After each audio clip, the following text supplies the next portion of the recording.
Hey everyone, it's 10 Types, and right now Pokemon DSG Pocket has, I believe, three events going on right now. And these events are, well, they're not super impressive.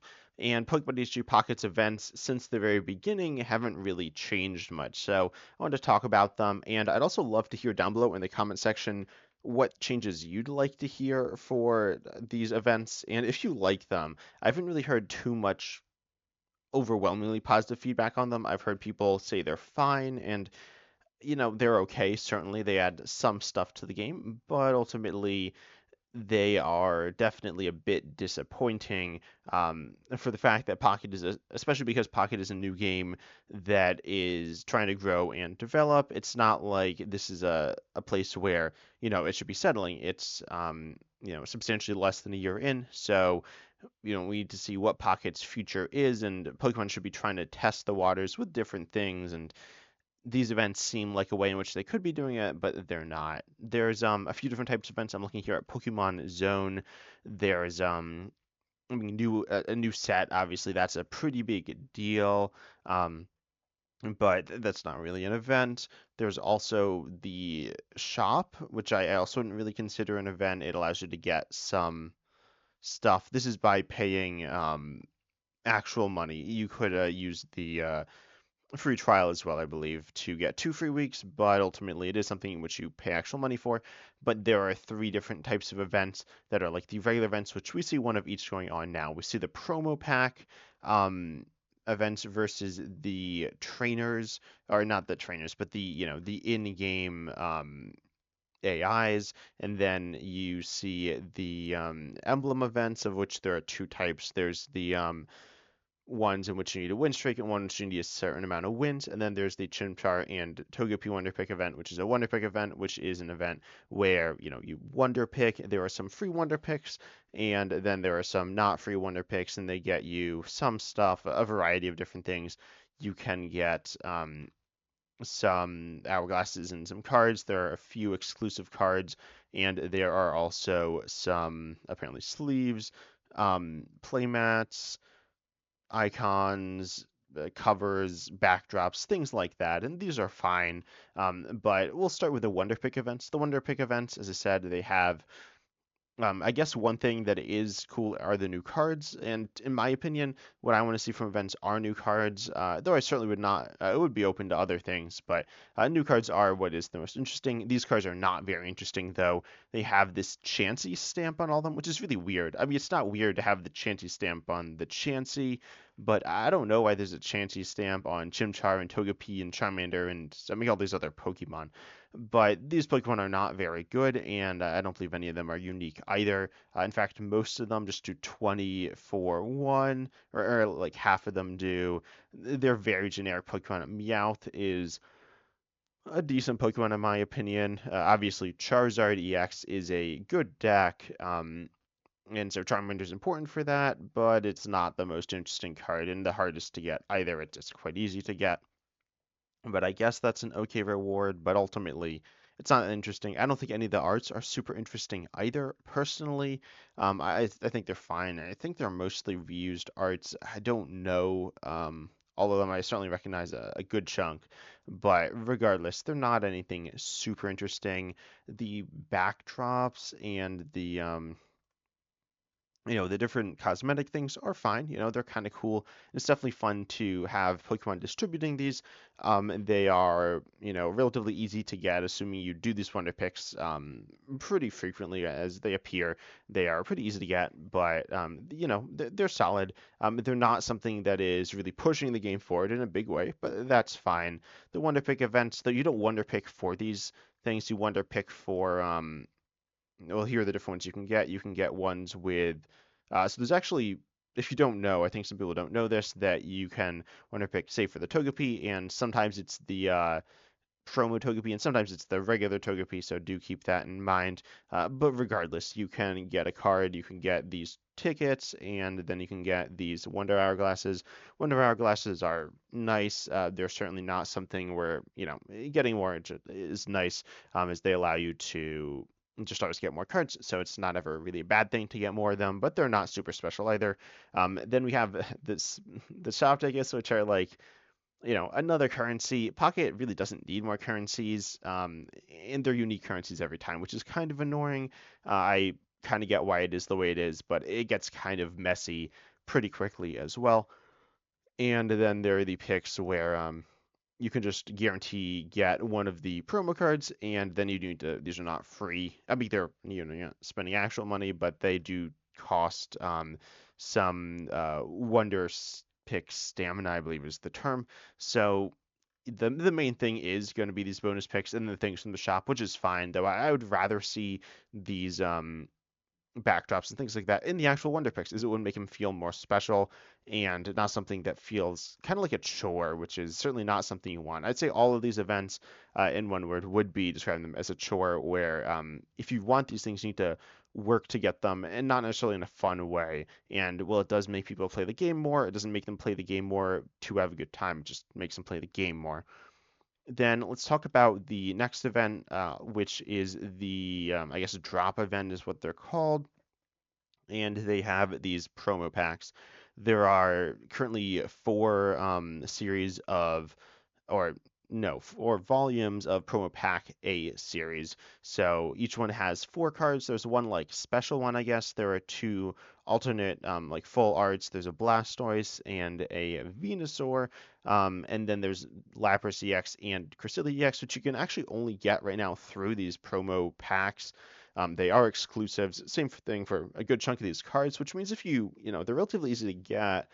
You play against the AI a bunch, but then if you don't have them, you can't trade for them, which also seems like a bit of an issue. If they are good cards that people want to get, they just won't be able to get them.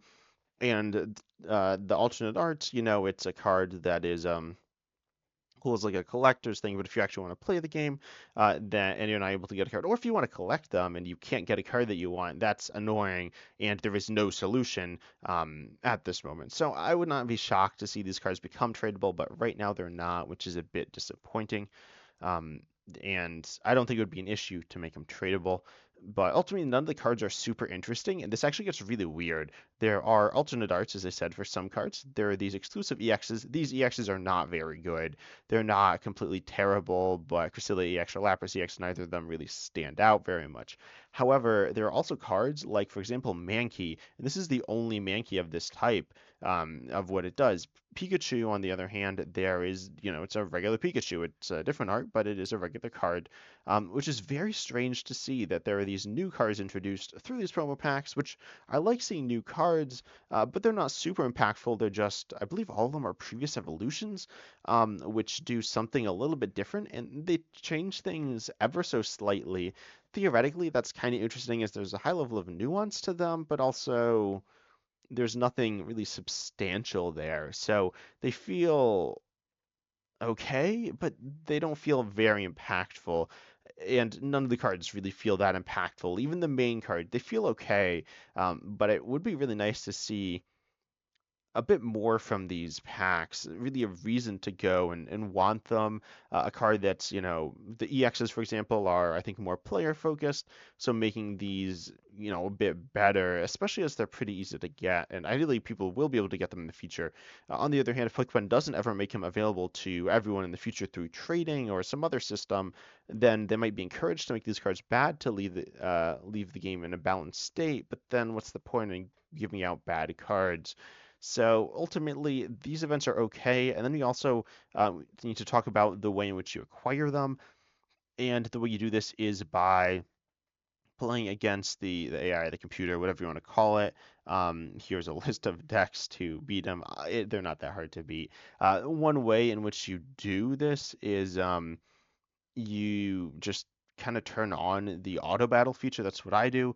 And then it's like the computer playing against the computer. But that's like, what's the point of this? It's just taking up time, and that's about it. So, and then you do end up getting stuff, but it's not really taking up your time, it's just kind of taking up like your phone's time or something. It's kind of silly in my opinion. The auto battle feature as a whole is kind of weird. It means that Pokemon can have progression through these single player battles, but people who don't want to do them don't need to really think about it and commit any time to it. Um, but then at that point, why would you like? I don't know. The single player battles feel okay. I know a lot of people in Pokemon TCG Live and online asked for them and enjoy them in Pokemon TCG Online. So tell me down below in the comments if you enjoy them or don't enjoy them. I'm actually interested in hearing because I haven't heard too much talk about them at all. Obviously, there's a lot of stuff going on with Pocket, and that's something that's kind of been left to the side. But as part of the events, it's okay. The decks that you play against aren't very interesting. There's 4 different levels. None of them really stand out too much. They do kind of highlight the card that is being given away, which is kind of cool, but they're not that good. I mean, you'll every deck you play against in a random battle against someone online will be better than this. So it's not really a big challenge. Yes, it is losable if things don't go your way or you don't have good cards, but that's not fun either. It's not really fun to win or fun to lose. And it's not that fun to get the cards. Also, the packs, this is a bit of a tangent, but still something that I think is an issue is the fact that the pocket packs, the promo packs have only one card in them. A regular pack, you have 5 cards, you can look through them, and it's a fun experience. Not super awesome, but it's certainly enjoyable. I mean, it's, if you just are opening a few, it is really cool. Opening a bunch, it gets kind of whatever, but still, it's fun. But opening one card from one pack feels very boring, especially when the cards, they're not that cool. And you're opening a bunch of them, so you'll end up getting all the cards almost certainly. I've heard people complain about not getting the cards they want for a while, but I think everyone I've talked to has eventually gotten the card. But these cards, you're just opening one card from a pack, and it's quite slow and quite long for something doesn't have that high payoff. The most interesting event to talk about, though, in my opinion, is the Emblem event. There are 2 different types of Emblem events. There are the ones in which, for example, like the current one, you need to get a certain number of wins. This win mark is eventually 45, I believe it's been for all of them. That's quite a lot of games. Let's say you win half of them, which is, the average, the norm, and then it's going to be 90 games, which is a lot. You have a good chunk of time to do this. This one was 3 weeks, so it's certainly very doable. But it's not really fun either. It just you play the game, and the game's fun. But if you are enjoying the game, you're playing it anyways. And then if you're not enjoying the game, this feels like, oh, if I want this emblem, which is going to go away, I won't be able to get it later. Then I need to play the game, and I kind of grind through it. So this doesn't really feel like a great reason to play the game. Also, the emblems I don't think are that cool. I actually kind of like them, but everyone I've talked to has not really like them that much. I mean, they are just like circles with circles and different colors that are kind of bland. So I do understand why people might not like them. I don't love them. I think they're fine. I personally don't really care much about emblems either, but they are, a fun little cosmetic, just like the stuff offered from the Wonder Picks, but they're not, again, super interesting or impactful. There are different tiers as well, and theoretically you might like one that's lower, or you might want the one at the top to show off. But it's ultimately, to show off, I feel like it needs to be something more impressive. This isn't something that's that hard. If you want to do it, you probably will be able to do it. Admittedly, with the earlier events, my opponents were quite bad, which is super bizarre. Like they were substantially worse than the regular opponents I was facing. Might it be due to like the matchmaking system or something, but now my opponents are normal, so it's an enjoyable experience just playing Pocket. But um, again, it does kind of feel like a chore, and the rewards kind of whatever. I wish it was an event where there was some special deck building requirement or different gameplay element that made the games more interesting, because there right now in Pocket is you can play against a friend, or not necessarily a friend, anyone, and then you can also play against someone, a random person, and then you can play in the Emblem event, which is against a random person with a regular standard deck. So those are 2 options that are just kind of the same. They feel identical to me, and they feel redundant, therefore. So I feel like these events, specifically the ones we need to win a lot of battles, could be more interesting through some way.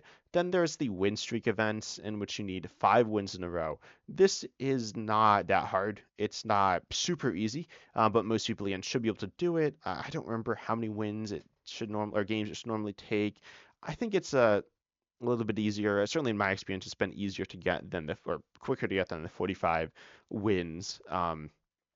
but on average, I think it's something that's doable for most people. The period is generally shorter, so it's something you could fail at, which would feel bad.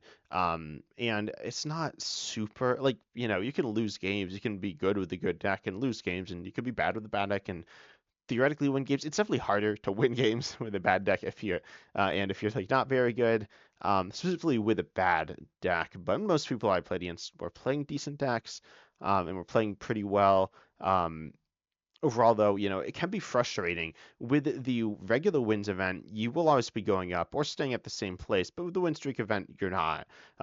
You presumably will, lose at some point um, after you have a win streak of something, and so then you'll go down, and it feels like you're not really making progress, which I think is quite bad. You, the event should feel like you have an end goal in sight, and you don't necessarily feel that. You feel a level of pressure that isn't necessarily fun. Um, and the end goal isn't super impressive to show off either. It's like, oh, I kind of grinded through it and I got it, and yeah, that's that. So in the end, the emblem events are kind of mediocre and they don't have an amazing reward. Overall, the cards just don't feel super impactful. And I wish they would give out maybe actual regular packs. I don't think they really do that. There are some events. Apparently, there's a new event coming up where you get some packs, which is cool. I don't think there's really anything to it. I think you just get packs, which is fine. I mean, that's cool, but it's not really an event with anything behind it other than just giving packs. It's not like, oh, you play games and you win packs for winning games. And then there are also apparently there's another mass outbreak event, which again, there's nothing really interesting. You just need to log on and try to get the cards that you want, that you see there. And you can, maybe get a Weavile EX or Weezing's like a decent card. There are some good cards that are good, not anything super new. I feel like the level of content with the regular sets is okay. It's I believe 8 sets per year is what they said, which is solid. That's a solid amount of content once every 6 weeks or so. But then at that point, I feel like people are going to get a little bit bored of it. I mean, I've been getting a little bit bored of it. Certainly right now, I think it's cool. I'm actually enjoying Pocket a little more than the regular TCG because there is more stuff going on. However, the events are not the reason why, and I feel like the events could fill out those weeks in between. Maybe one event every week that's a bit more interesting. Doesn't need to be anything crazy, but maybe some special rules in games, which I mentioned, and some more meaningful rewards. Maybe they are introducing trading currencies. There's been some pushback on that, but overall, it is something that does allow you to get more specific cards. They could give trading currencies or something like that, or just cards. But tell me down below in the comments what you want to see, and if you think this is a bit of an issue. As I said, I do think it's an issue. I don't think it's something that's like killing Pocket or anything like that, but it certainly doesn't feel good for it either. But I hope you enjoyed. Consider liking, subscribing, sharing the video as well. That helps out my channel a bunch. But I hope you enjoyed, and as I was, I'm excited to see you in the next video.